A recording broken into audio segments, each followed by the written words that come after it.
I'm not the light, I'm not the dark, I'm the one in between.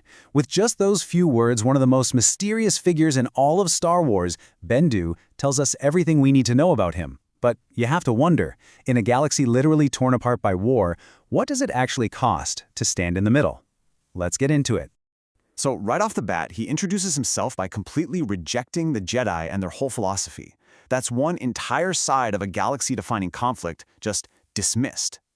And then, just as quickly, he does the exact same thing to the Sith and the dark side. He's making it crystal clear that he doesn't belong to either of these extremes.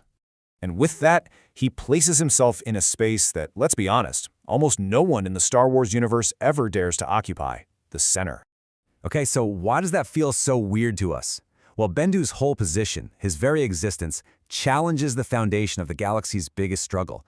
He's basically saying their war might not be the only thing that matters. To really get a handle on Bendu, we first have to understand what it is he's pushing back against. You know, what's really fascinating is that this idea has been around for a while. In some of the earliest concepts for Star Wars, the Force had these ancient names: Ashla for the light, Bogan for the dark, and yeah, Bendu for the middle. It suggests that this idea of a third balancing principle was always baked into the core of the story. I mean, think about it. The Jedi and the Sith, they couldn't be more different. They represent these absolute ideological extremes, and both are totally convinced that they, and only they, hold the ultimate truth. From where Bendu is sitting, their rigid, unbending beliefs are actually a kind of blindness. It's like they're so focused on their own side that they can't see the whole complete picture of the Force. And this is where it gets really interesting. See, in a galaxy that's defined by war, refusing to pick a side isn't seen as being passive. Oh no, it's seen as a direct provocation. The galaxy is screaming, "Whose side are you on?" And Bendu just refuses to answer. And that refusal to play their game, it makes both sides furious. They either see his immense power as a wasted asset, or even worse, as a potential threat they can't control. Now check this out, because it's a really powerful counterargument. As one fan on Reddit put it, maybe the whole point of Bendu's story is to prove that there is no middle ground, that when the chips are down, even he had to pick a side in the end. It's a really fascinating way to look at his arc. So I think this is the crucial point we have to grasp. Bendu isn't just undecided, you know? He's not weighing his options. He fundamentally disagrees with the entire premise of the war itself.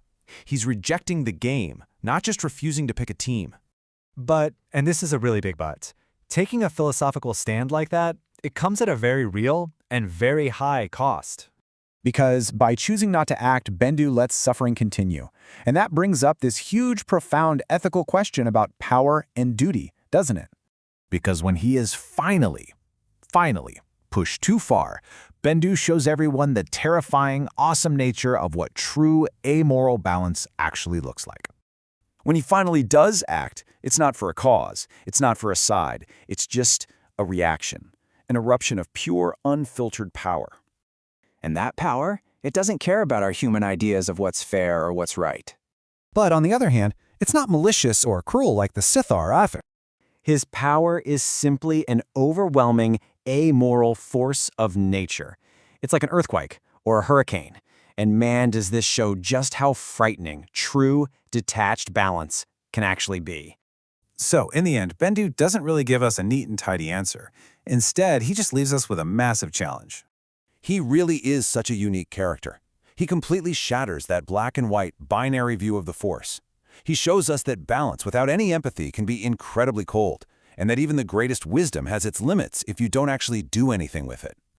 And that's the core dilemma he leaves us with. Is he this wise guardian of balance we should admire? Or is he just enabling suffering by refusing to get involved? It really forces you to think about what wisdom even means. And that, right there, is the question Bendu leaves for all of us, not just for the Jedi. It's a question for anyone, anywhere,